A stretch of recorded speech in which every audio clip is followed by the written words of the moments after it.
ಚಿನ್ನನ ತೆಗೆದುಕೊಳ್ಬೇಡಿ ಅಂತ ನಮ್ಮ ಪ್ರಧಾನಿಯವರು ಕರೆ ಕೊಟ್ಟಿದ್ದಾರೆ. ಆದರೆ ಅವರು ಕರೆ ಕೊಟ್ಟರು ಅಂತ ನಾವು ಚಿನ್ನ ತೆಗೆದುಕೊಳ್ಳದೆ ಇರೋದಕ್ಕಾಗತ್ತಾ ಅಂತ ಎಲ್ಲರ ಯೋಚನೆ ಆಗಿರುತ್ತೆ. ಅವರು ಹೇಳಿದ್ರು ಅಂತ ತೆಗೆದುಕೊಳ್ಳೋದು ಬಿಡೋದು ಅವರವರಿಗೆ ಬಿಟ್ಟ ವಿಷಯ. ಆದರೆ ಹೀಗೆ ನಾವೇ ಯೋಚನೆ ಮಾಡಿದಾಗ ನಮಗೆ ಅನಿಸೋದು ಸಹಜ. ಈಗಿನ ಈ ರೇಟಲ್ಲಿ ಚಿನ್ನ ತೆಗೆದುಕೊಳ್ಳೋ ಅವಶ್ಯಕತೆ ಇದೆಯಾ? ನಮಗೆ ನಾವೇ ಪ್ರಶ್ನೆ ಮಾಡಿಕೊಂಡ್ರೆ ಅದರ ಅವಶ್ಯಕತೆ ಖಂಡಿತ ಇಲ್ಲ.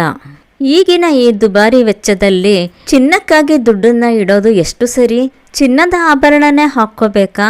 ಈಗಂತೂ ಆಂಟಿಕ್ ಜ್ಯುವೆಲರಿ, ಬಟ್ಟೆಯಲ್ಲಿ ಮಾಡಿದಂಥ ತರಹಾವರಿ ಜ್ಯುವೆಲರಿ, 1 ಗ್ರಾಮ್ ಗೋಲ್ಡ್ ಅಂತ ಮಾಡೋ ಅಂಥ ಜ್ಯುವೆಲರಿಗಳು ಚಿನ್ನದ ತಲೆ ಮೇಲೆ ಹೊಡೆದ ಹಾಗೆ ಇರುತ್ತೆ.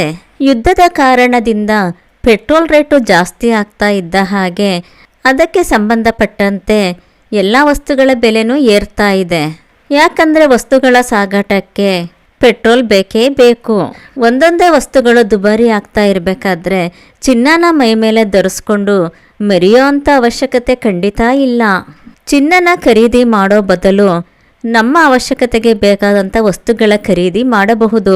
ಮಕ್ಕಳಿಗೆ ಒಂದು ಬುಕ್ ಕೊಡಿಸಬೇಕಾದರೆ, ಮಕ್ಕಳಿಗೆ ಒಂದು ಒಳ್ಳೆಯ ಬಟ್ಟೆಗಳನ್ನು ಕೊಡಿಸಬೇಕಾದರೆ ಹಲವಾರು ಜನರು ಹಿಂದು ಮುಂದೆ ನೋಡ್ತಾರೆ.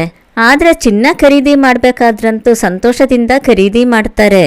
ಅವಶ್ಯಕತೆ ಇರೋ ಅಂಥ ವಸ್ತುಗಳನ್ನು ಬಿಟ್ಟು ಅನಾವಶ್ಯಕವಾಗಿ ಚಿನ್ನಕ್ಕಾಗಿ ದುಡ್ಡನ್ನು ಏಕೆ ಸುರಿಬೇಕು? ಈಗ ಚಿನ್ನನ ಪರ್ಚೇಸ್ ಮಾಡಿದ್ವಿ ಅಂತ ಇಟ್ಕೊಳ್ಳಿ. ಈಗ ಚಿನ್ನನ ಖರೀದಿ ಮಾಡಿದ್ರೆ ಅದನ್ನು ಕಾಪಾಡ್ಕೊಳ್ಳೋದೇ ಒಂದು ದೊಡ್ಡ ಸಮಸ್ಯೆ. ರೋಡಲ್ಲಿ ಹೋಗಬೇಕಾದ್ರೆ ಕತ್ತಲ್ಲಿರೋ ಅಂಥ ಸರನ ಯಾರು ಕಿತ್ಕೊಳ್ತಾರೋ, ಇಲ್ಲ ಮೋಸ ಮಾಡಿ ನಮ್ಮ ಹತ್ರ ಇರೋ ಚಿನ್ನನ ಯಾರು ಕದ್ಕೊಳ್ತಾರೋ ಅನ್ನೋ ಭಯದಲ್ಲಿ ನಿದ್ದೆನೇ ಬರೋದಿಲ್ಲ. ಇನ್ನು ಬ್ಯಾಂಕ್ ಲಾಕರಲ್ಲಿ ಚಿನ್ನನ ಇಡೋಣ ಅಂದರೆ ಬ್ಯಾಂಕಲ್ಲಿ ಎಲ್ಲಿ ಯಾರು ತಗೊಂಡ್ಬಿಡ್ತಾರೋ ಅನ್ನೋ ಭಯ. ಒಡವೆನ ಇಟ್ಟು ಸಾಲ ತಗೊಳ್ಳೋಣ ಅಂತ ಅಂದರೆ ನಾವಿಟ್ಟ ಒಡವೆ ಬದಲು ಎಲ್ಲಿ ಡೂಪ್ಲಿಕೇಟ್ ಒಡವೆ ಕೊಟ್ಬಿಡ್ತಾರೋ ಅನ್ನೋ ಭಯ. ಈ ಭಯದಲ್ಲಿ ಚಿನ್ನನ ಕಾಪಾಡಿಕೊಳ್ಳೋದೇ ಕಷ್ಟ. ಮದುವೆ ಮನೆಗಳಲ್ಲಿ ಚಿನ್ನ ಕಳ್ಳತನ ಆಗೋದು ಹೆಚ್ಚು. ಗೊತ್ತಿಲ್ಲದೆ ಇರೋರು ಇರಬಹುದು ಅಥವಾ ನಮಗೆ ಪರಿಚಯದವರೇ ಇರಬಹುದು. ಚಿನ್ನ ಅಂದ ತಕ್ಷಣ ಯಾರ ಮನಸ್ಸಾದರೂ ಬದಲಾಗಬಹುದು.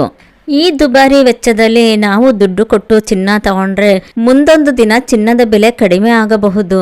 ಆಗ ಅಂದುಕೊಳ್ಳುತ್ತೇವೆ, ನಾವೇಕೆ ಅಷ್ಟು ಕಷ್ಟಪಟ್ಟು ಚಿನ್ನನ ಖರೀದಿ ಮಾಡಿದ್ವೋ ಅಂತ.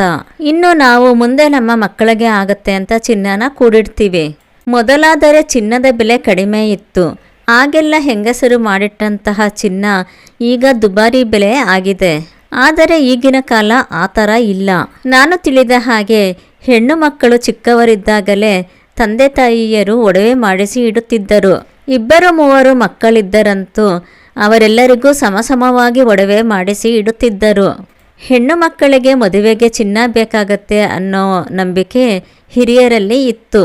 ಬಹಳ ವರ್ಷಗಳ ಹಿಂದೆ ಆಭರಣ ಮಾಡಿಸಿಟ್ಟವರು ಅದೃಷ್ಟವಂತರು. ಆದರೆ ಈಗ ಮಕ್ಕಳು ಮದುವೆಗೆ ಬಂದು ನಿಂತಿದ್ದಾರೆಂದರೆ ಅವರಿಗೆ ಒಡವೆ ಮಾಡಿಸುವುದು ಕಷ್ಟ. ಇನ್ನು ಹೆಣ್ಣು ಮಕ್ಕಳಿಗೆ ಒಡವೆ ಮಾಡಿಸಿಕೊಟ್ಟರೆ ಅವರು ಅದನ್ನು ಕಾಪಾಡುವುದು ಕಷ್ಟ. ಒಂದು ರೀತಿ ಭಾವನಾತ್ಮಕವಾಗಿ ನಮ್ಮ ಹುಡುಗಿಗೆ ಚಿನ್ನದ ಒಡವೆ ಮಾಡಿಸಬೇಕು, ಮದುವೆಯ ದಿನ ಒಡವೆ ವಸ್ತ್ರ ದಾನ ಕೊಡಬೇಕು ಎನ್ನುವ ನಂಬಿಕೆ ಎಲ್ಲರಲ್ಲೂ ಇದೆ. ಅದು ಅವರ ಮನಸ್ಸಿನ ತೃಪ್ತಿ. ಮೊದಲು ಮಾಡಿಸಿಟ್ಟಿದ್ದಂತಹ ಆಭರಣಗಳಿದ್ದರೆ ಮಕ್ಕಳಿಗೆ ಕೊಡಿ. ಆದರೆ ದುಡ್ಡೇ ಇಲ್ಲದಿದ್ದಾಗ ಸಾಲ ಸೋಲ ಮಾಡಿ ಆಭರಣಗಳನ್ನು ಕೊಳ್ಳುವುದು ಎಷ್ಟು ಸರಿ? ಒಡವೆಗಳನ್ನು ಮೈಮೇಲೆ ಹಾಕಿಕೊಂಡರೆ ಕಳ್ಳರು ಕದ್ದೊಯ್ಯುತ್ತಾರೆ ಎನ್ನುವ ಭಯ ಒಂದು ಕಡೆ. ಇನ್ನು ಪ್ರಯಾಣ ಮಾಡುವ ವೇಳೆ ಒಡವೆಗಳನ್ನು ಮೈಮೇಲೆ ಹಾಕಿಕೊಳ್ಳಬಾರದು ಎಂದು ಬ್ಯಾಗ್ಗಳಲ್ಲಿ ಹಾಕಿಕೊಂಡು ಬ್ಯಾಗಲ್ಲಿರೋ ಚಿನ್ನನ ಕಳೆದುಕೊಳ್ಳುವವರು ಹೆಚ್ಚು. ಚಿನ್ನದ ಅವಶ್ಯಕತೆ ಇಲ್ಲದಿದ್ದರೂ ಈಗ ಚಿನ್ನವನ್ನು ಕೊಂಡುಕೊಂಡರೆ ಮುಂದೊಂದು ದಿನ ಅದನ್ನು ಬೇರೆ ಆಭರಣಗಳನ್ನು ಮಾಡಿಸಬೇಕಾದರೆ ವೇಸ್ಟೇಜ್ ಅಂತ ಒಂದಷ್ಟು ತೆಗಿತಾರೆ. ಮತ್ತೆ ಅದಕ್ಕಾಗಿ ಮೇಕಿಂಗ್ ಚಾರ್ಜಸ್ ಅಂತ ಹಾಕ್ತಾರೆ. ಮತ್ತು ಬೇರೆ ಅಂಗಡಿಯಲ್ಲಿ ಕೊಂಡ ಚಿನ್ನನ ಮತ್ತೊಬ್ಬ ಅಂಗಡಿಯವರು ಇದು ಪ್ಯೂರಿಟಿ ಇಲ್ಲ, ಇದರಲ್ಲಿ ವೇಸ್ಟೇಜ್ ಹೆಚ್ಚು ಹೋಗುತ್ತೆ ಅಂತ ಹೇಳ್ತಾರೆ. ಚಿನ್ನವನ್ನು ಕೊಳ್ಳುವಾಗ ಕೊಟ್ಟ ಬೆಲೆಗಿಂತ ತುಂಬ ಕಡಿಮೆ ಬೆಲೆಯನ್ನು ನಿರ್ಧಾರ ಮಾಡ್ತಾರೆ. ಪ್ರಧಾನಿಯವರು ಹೇಳಿದ ಮಾತು ಒಂದು ಕಡೆ ಇರಲಿ, ನಾವು ನೀವು ಕುಳಿತು ಯೋಚನೆ ಮಾಡೋಣ. ಚಿನ್ನ ಕೊಳ್ಳುವ ಅವಶ್ಯಕತೆ ಎಷ್ಟು ಇದೆ ಎಂದು ಯೋಚಿಸಿ ನಂತರ ಚಿನ್ನವನ್ನು ಕೊಂಡುಕೊಳ್ಳಿ. ಚಿನ್ನದಂಥ ನಿರ್ಧಾರವನ್ನು ತೆಗೆದುಕೊಂಡು ಬಂಗಾರದಂಥ ಬದುಕನ್ನು ಕಟ್ಟಿಕೊಳ್ಳಿ. ನಮಸ್ಕಾರ.